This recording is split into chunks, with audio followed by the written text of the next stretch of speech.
अगर फुर्सत मिले पानी की तहरीरों को पढ़ ले हर एक दरिया हजारों साल का अफसाना लिखता है. അവസരം കിട്ടുകയാണെങ്കിൽ വെള്ളത്തിൻ്റെ ഓളം തുള്ളിയുള്ള ഒഴുക്കിനെക്കുറിച്ചൊന്ന് പഠിക്കാൻ ശ്രമിക്കൂ. ഓരോ നദികൾക്കും ആയിരക്കണക്കിന് കഥകൾ പറയാനുണ്ട്.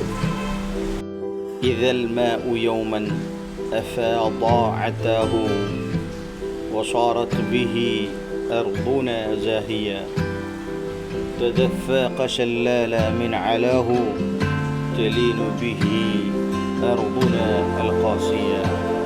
ഒരു ദിവസം വെള്ളം തൻ സമൃദ്ധിയാൽ ഒഴുകിയാൽ പ്രഭാപൂരിതമാകും നമ്മുടെ. പർവ്വതങ്ങളിൽ നിന്നും ഒഴുകി വരും വെള്ളച്ചാട്ടം മൃദുലമാക്കിടും കഠിനമാം നമ്മുടെ ഭൂമിയെ.